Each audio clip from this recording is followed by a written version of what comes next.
मैंने व्यवस्था पर प्रश्न उठाया है कि जो मूल कार्यकर्ता भाजपा के जिन्होंने अपना जीवन लगाया है, वर्षों वर्ष लगाए हैं, उनकी अनदेखी हो रही है। चुनाव के समय में उनकी अनदेखी भारी ना पड़े संगठन पे, इसके लिए चेताने का काम अपने राष्ट्रीय नेतृत्व को और प्रदेश नेतृत्व को चेताने का काम उस पत्र के माध्यम से किया है। और संगठनात्मक दायित्व भी वो ऐसे बाहर के लोगों को दिए गए जिन्हें अपनी मूल विचारधारा का ही, भाजपा की मूल विचारधारा का भी ज्ञान नहीं। नमस्कार, मैं हूं संदीप साहिल और बी पॉजिटिव न्यूज पर आपका स्वागत करता हूं। आज हमारे बीच में भाजपा के बहुत सीनियर लीडर श्री अशोक सुखीजा जी हैं। अशोक सुखीजा अभी हाल ही में चर्चा में आए हैं। चर्चा में कैसे आए हैं? चर्चा में वो इसलिए आए हैं क्योंकि उन्होंने एक पत्र लिखा है प्रदेश सरकार के नाम, और उन्होंने कहा है कि मैं नाराज हूं, और वो नाराज हैं या रूठे हुए हैं। और उन्होंने ये भी आरोप लगाया है कि भाजपा में मूल कार्यकर्ताओं की जो है अनदेखी हो रही है। और ये अनदेखी क्यों हो रही है, कैसे हो रही है, और वो क्यों नाराज हैं, हम उनसे ही बात करेंगे। अशोक सुखीजा जी, हम आपको नमस्कार करते हैं। नमस्कार, आपके चैनल के दर्शकों का भी मैं अभिवादन करता हूं, नमस्कार करता हूं। सुखीजा जी, इस तरह की बात चली है कि आप जो हैं भाजपा से नाराज चल रहे हैं, और ना केवल नाराज चल रहे हैं बल्कि आप जो है बड़े मन में कुछ पाले हुए हैं और ये कह रहे हैं कि मैं भाजपा की कार्यप्रणाली से खुश नहीं हूं। आप क्या कहना चाहते हैं? मुझे ये लगता है कि इसे गलत परिभाषित किया गया है। मेरा व्यक्तिगत नाराजगी नहीं है, ना संगठन से है ना किसी व्यक्ति से है। मैंने व्यवस्था पर प्रश्न उठाया है कि जो मूल कार्यकर्ता भाजपा के जिन्होंने अपना जीवन लगाया है, वर्षों वर्ष लगाए हैं, उनकी अनदेखी हो रही है। और ये चुनाव का समय है, चुनाव के समय में उनकी अनदेखी भारी ना पड़े संगठन पे, इसके लिए चेताने का काम अपने राष्ट्रीय नेतृत्व को और प्रदेश नेतृत्व को चेताने का काम उस पत्र के माध्यम से किया है।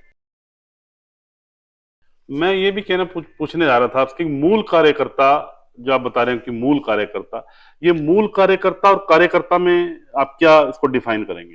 देखिए, जो लोग 2014 से पहले जब वातावरण तैयार हुआ, भाजपा के पक्ष में माहौल तैयार हुआ, तो वो कार्यकर्ता जो काम कर रहे थे वो मूल कार्यकर्ता थे। उस माहौल को देख करके विभिन्न दलों से पार्टी विस्तार के नाम पे हमने पार्टी के अंदर बहुत सारे लोग आए। मैं ऐसा नहीं मानता कि उनका पार्टी का विस्तार करना कोई ठीक नहीं है। अन्य दलों से लोग आए, उनका भी स्वागत है, परंतु जिनमें भाजपा आ जाए, भाजपा उनमें सम्मिलित हो जाए, वो पार्टी संगठन हित की बात करेगा। और कुछ लोग ऐसे होते हैं जो सिर्फ सत्ता भोगने के लिए आते हैं, और दुर्भाग्यवश ऐसा महसूस हो रहा है हमारे जितने भी मूल कार्यकर्ता हैं जिन्होंने वर्षों वर्ष लगाए हैं, कि ऐसे लोग जो बाहर से आए हैं, सत्ता के सुख भी उनको मिल रहा है, और ना केवल उनको टिकटें मिली, उन्हें और भी चेयरमैनियां भी मिली। और यहां तक कि हरियाणा सरकार में यह दुर्भाग्यपूर्ण रहा कि जो सेवानिवृत्त कर्मचारी थे, अधिकारी थे, उन्हें भी जो राजनीतिक दायित्व हैं वो दिए गए, और संगठनात्मक दायित्व भी वो ऐसे बाहर के लोगों को दिए गए जिन्हें अपनी मूल विचारधारा का ही, भाजपा की मूल विचारधारा का भी ज्ञान नहीं।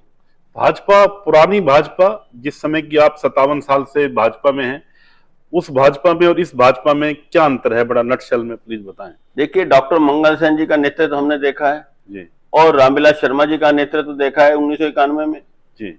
उस समय तक एक परिपाटी रहती थी कि जितने भी, जहां से भी कोई भी पार्टी का, प्रदेश का पदाधिकारी किसी भी भ्रमण करते हुए या यात्रा करते हुए किसी भी शहर से निकलता था, वहां के कार्यकर्ताओं के साथ उनका बैठना उठना सुनिश्चित किया जाता था।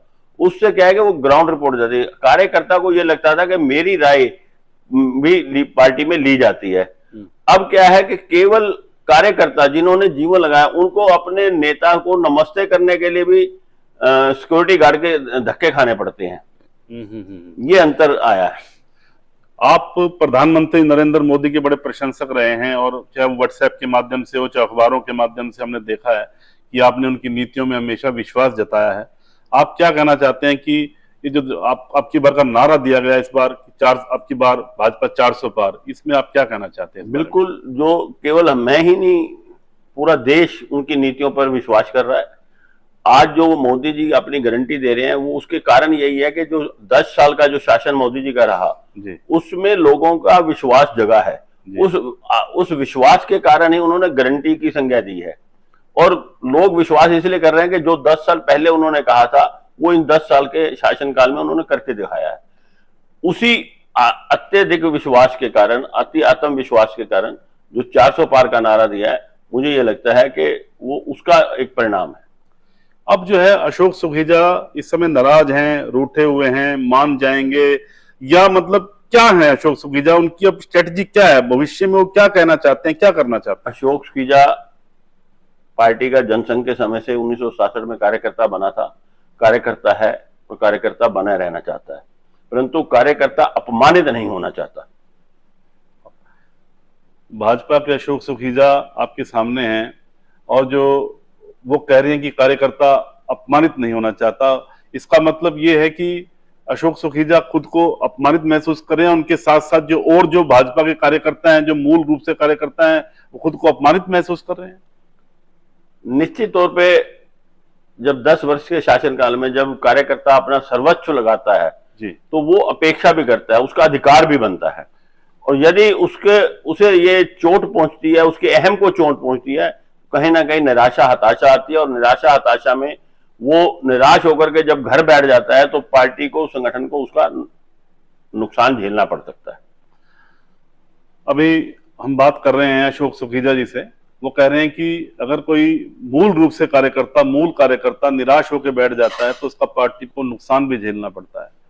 ये तो हुई एक बात। दूसरी बात ये है कि हम ये जानना चाहते हैं अशोक सुखीजा जी कि अब फिर मैं सवाल पूछ रहा हूं आपसे, फिर मेरा सवाल है कि आपकी अगली स्ट्रेटजी क्या है? आप निष्ठावान कार्यकर्ता रहे हैं, आप जो हैं मूल रूप से जुड़े रहे हैं, आप जनसंघ के जमाने से हैं, आप 11 साल की उम्र से भाजपा में आ गए थे। मेरा भी 27-28 साल का सफर है, मैंने भी आपको बड़ा बारीक रूप से देखा है। मैंने देखा है कि आप जिलाध्यक्ष रहे हैं, महामंत्री रहे हैं, कई विभिन्न पदों पे रहे हैं, निकाय चुनाव आपने करवाए हैं। आपके उसमें 2014 में जब चुनाव हुआ था यहाँ पे, तो पूरा का पूरा आपने लोकसभा भी देखा, विधानसभा भी सभी देखी, 9 जो विधानसभा थी, क्षेत्र थी, करनाल पानीपत भी देखा और बहुत सी चीजें देखी। तो हम ये पूछना चाह रहे हैं आपसे कि अब जो जैसे स्ट्रेटजी आपके टाइम में बनी, अब जो आप कह रहे हो कि वो पुरानी भाजपा, एक तरह से आप कह रहे हो कि पुरानी भाजपा का वो सिस्टम नहीं रहा, अब जो है आपके सामने लोकसभा चुनाव है, 10 में से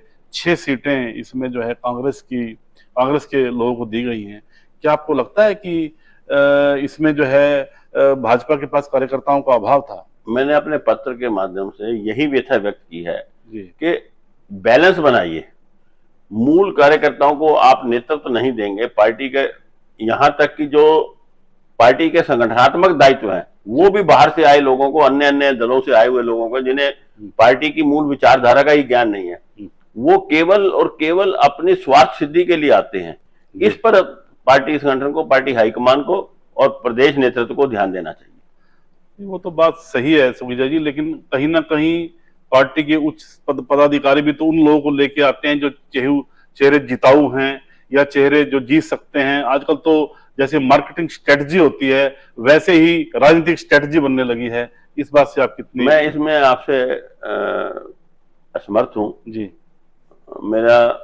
मेरा मानना है कि अगर संगठन मजबूत है जी तो कोई चेहरा जिताऊ नहीं होता, संगठन जिताऊ होता है, चेहरा जिताऊ नहीं होता।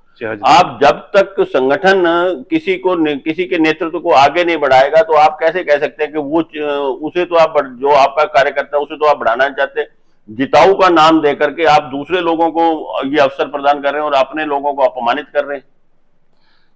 तो क्या अशोक सुखीजा की अब निष्ठा जो है वो भाजपा के प्रति है, डावाडोल हो गई है, या डावाडोल कोई नहीं कर सकता है, या वो निष्ठावान बने रहेंगे, वो मूल रूप से उस जड़ से जुड़े रहेंगे? आप क्या कहना चाहते हैं? फिर मेरा दोबारा से सवाल ये, पार्टी के प्रति निष्ठा का मुझे कोई प्रमाण देने की जरूरत नहीं है। मैंने 52 साल जीवन के लगाए हैं, किसी राजनीतिक दल के कितने प्रलोभन आए होंगे, और मेरा पार्टी का नेतृत्व ये भली भांति जानता है कि अनेक बार पार्टी की टिकट का समय हो, पार्टी के कार्यकर्ताओं ने नेतृत्व के सामने आत्मदाह तक करने के प्रयास किया, और मैं अगर उस समय नहीं डिगा तो मैं पार्टी की निष्ठा के लिए कोई प्रमाण पत्र की जरूरत नहीं होती। पार्टी की निष्ठा तो पार्टी संगठन को नजर आ ही रही है, और जो पत्र लिखा है वो उससे निष्ठा का कोई बात नहीं है, उसमें भी निष्ठा ही झलकती है कि पार्टी का अच्छा चाहने के लिए वो पत्र लिखा है। हमने बात की अशोक सुखीजा से। अशोक सुखीजा भाजपा के वो मूल रूप से रीढ़ की हड्डी हैं, जो जिन्होंने करनाल में या बाहर बहुत लंबे समय तक काम किया भाजपा में और अब भी कर रहे हैं।